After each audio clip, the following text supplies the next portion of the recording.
So now we're ready to look at the correct answers to the questions from Part A of the excerpt from After the Race. Question number 1. Which detail explains the ironic situation between the four friends and the clumps of people? Hopefully, as you were enclosing in parentheses, or highlighting, or jotting notes on your blank paper, you mentioned the key words of ironic situation. You know that our four friends are Seguin, Riviere, Villanova, and Jimmy Doyle. And the clumps of people are the poor people of Dublin. All right, what the clumps of people were doing were raising a cheer, or loudly, excitedly cheering for the four friends' French blue car. All right, and the irony of that we learned at the beginning of paragraph 2 was that their car did not win the race. The German car was the winning car. All right. We don't really know anything about Jimmy's politics. We know about his dad's politics. At one point involved wanting to be independent from the UK, but that he pretty much gave up those political views in order to make money. So we know the answer is not A. All right, B is directly contradicted by the text when it says that the town holds the wealth and industry of the entire continent. That is not true. It is not the town. It is the continent that has the wealth and industry. Remember, the town is a channel of poverty and inaction. I'm going down to D. It says that Seguin and Riviere made fun of the people they saw in the streets. We don't see any evidence of that. And if they did, Jimmy Doyle wasn't able to hear it over the humming of Villanova or the just loud noise of having the windows down as you're driving fast in a car. All right, so we know that the correct answer for number 1 is C. The sightseers cheer for the Frenchmen, although they do not win the race. They came in either second or third. So our correct answer is C. Moving on down to question number 2. How does the introduction of the characters near the beginning of the text affect the plot? So again, for that one, we're looking at paragraph 2. We see that we have Seguin, who owns the blue car that came in second or third, and he is about to start a motor establishment in Paris. So like a car dealership. That's what he's about to start. We see that Riviere is an electrician, but he's changing jobs because his plan is to manage the new motor business that Seguin is opening. We see that Villanova is a huge man from Hungary, and that he was in a really good mood because he had had a very enjoyable lunch. And as we find out later on after paragraph 2, Villanova was poor, so the fact that he had a really good, yummy lunch probably did make him very excited. And then we have Jimmy Doyle, who, however, was too excited to be genuinely happy. We don't hear anything more about him in paragraph 2, but we set him up in paragraph 3 all about him. When we learn about his education, that he had a lot of it but didn't do anything with it, and that we know that he has lots of money and is popular because of that money, and the money he has came from his dad. So when we look at the 3 questions, it says A, the characterization of the cousins, Seguin and Riviere, shows qualities that complement the other 2 men. So they have qualities that go along with the other 2. We didn't see that.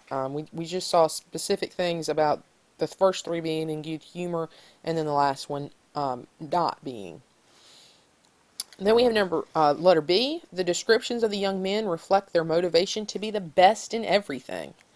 Well, I think if we think about Jimmy Doyle, that is definitely not true, because he was not the best in his education. He was not the best in trying to find a job. He's really just scooting along through life, spending daddy's money.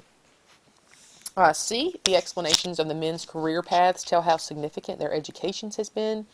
Well, we don't know about the first 3, but Jimmy Doyle's education was definitely not significant to his career path. And that leaves us with D. The comparisons of the first three men's successes contrast with the fourth man's desire to be accepted. So we know about the first three. They're in good humor. We're listening to their jobs. And then we have Jimmy Doyle, who really, again, keeping up appearances and wanting notoriety. He wants to be accepted by the other folks with him. So the answer for number 2 was D. Moving on to number 3, based on the context of paragraph 2, to what does the word Gallicism refer? So when we go back, we see that the sentence is about halfway down. In one of these trimly built cars was a party of 4 young men, whose spirits seemed to be at present well above the level of successful Gallicism.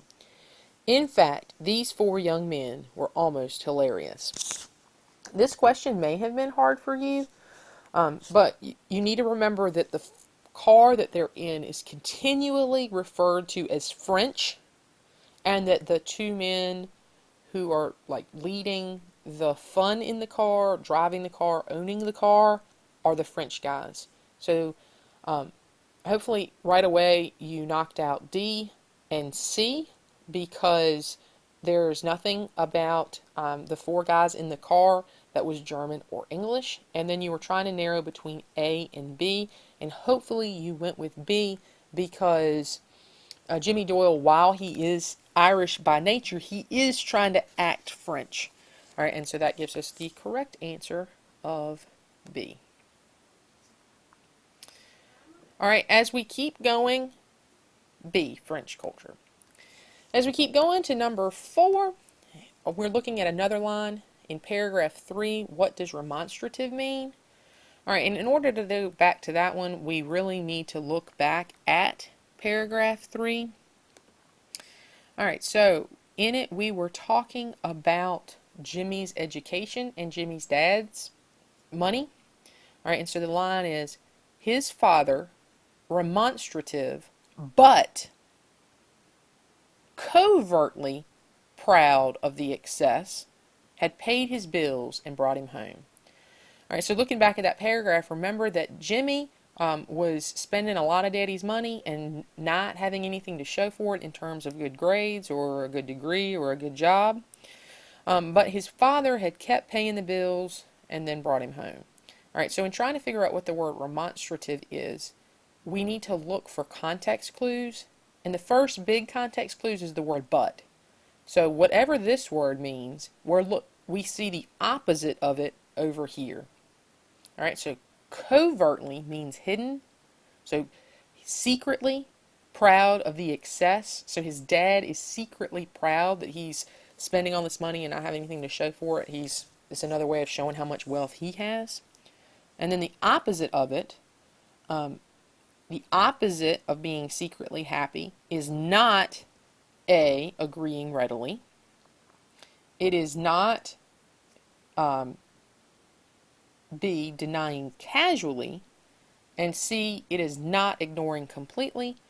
Rather, our answer is going to be D, protesting profusely.